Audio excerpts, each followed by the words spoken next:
নমস্কার বন্ধুরা, রসি বসি বাঙালিয়ানাতে আমি সুজাতা সবাইকে জানাই সুস্বাগতম। আশা করি প্রত্যেকেই ভালো আছেন, আমিও ভালো আছি। ঠাকুর দর্শন দিয়ে আজকের ভিডিওটা শুরু করলাম।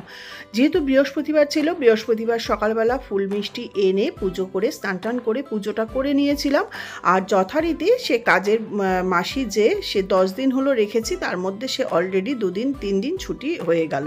তো একদিনের নাম করে সে 2 দিন ছুটি করে দিল। বললাম বৃহস্পতিবার দিন আসবে, না হলে আমার অসুবিধা হয়ে যায়। যাই হোক, অসুস্থ মানুষকে একটু দেরি করেই খেতে দিতে হলো।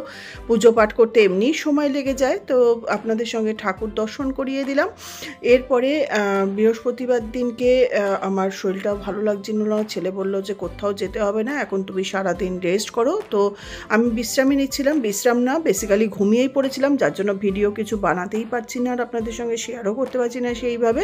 তো এইবার হঠাৎ বিকেলবেলা বেল বাজলো।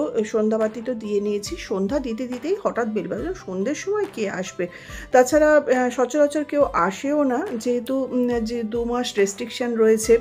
তো হঠাৎ আমার কর্তামশাই যেহেতু টিভির দেখছিল, তো সেই খুলে দেখে যে হঠাৎ সারপ্রাইজ যে আমার দিদি এসছে। তো যাই হোক, মনটা ভালোই লাগলো। দিদি এসছে।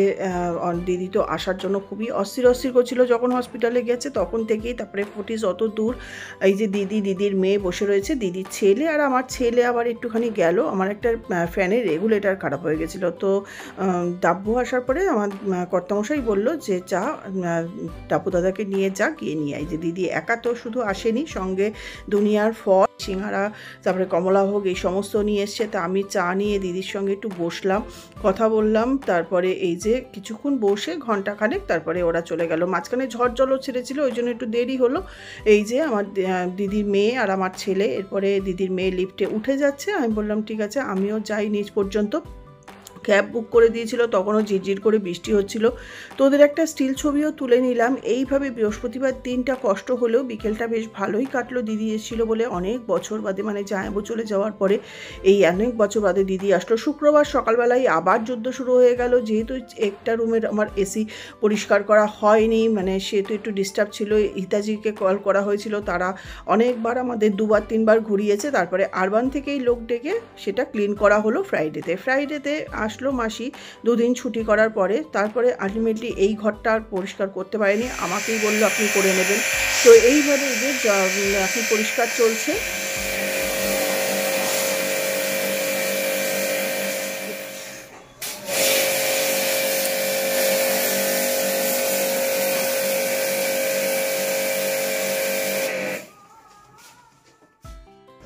রুমে এসিটা ক্লিন হচ্ছে, আর এসির যে কভারগুলো সেইটা বাথরুমে নিয়ে এসে পরিষ্কার করে ধোয়া হচ্ছে। দেখুন কি পরিমাণে ময়লা। আর যেহেতু কোনো ফল টল ছিল না, ছেলেকে বললাম বিকেলে বাজারে যাব, বলল একদম না, তোমার পায়েরও ব্যথা।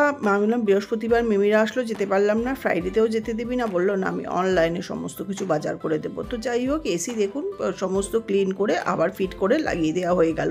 সেই দিনকেই আবার এসছিল ইনফ্লুয়েঞ্জার যে ইঞ্জেকশনটা বাকি ছিল, ভ্যাকসিনটা, সেটা দেওয়ার জন্য। আর এটা আমি দিলাম, এটা হসপিটাল থেকেও প্রেসক্রাইব করেছে। আর রাহুল, মানে যেটা তো দিদির ছেলে রাহুল রিচি, ওরা কিন্তু দায়িত্বর সঙ্গে এই ইঞ্জেকশনটা দেয়াল ওর মেশোকে। আর এরপরে দেখুন সন্ধেবেলা ছেলে সমস্ত অনলাইনে সবজি আমাকে এনে দিল, আর আমাকে বাজারে যেতে হলো না। লাউ থেকে গাজর, বিনস, আলু, পেঁয়াজ, লঙ্কা, উচ্ছে, গন্ধরাজ লেবু, ক্যাপসিকাম, ধনেপাতা, কোনো কিছু বাদ দিল না। বললো সমস্ত কিছু পাওয়া যায়, তোমাকে কিচ্ছু যেতে হবে না বাজারে কষ্ট করে।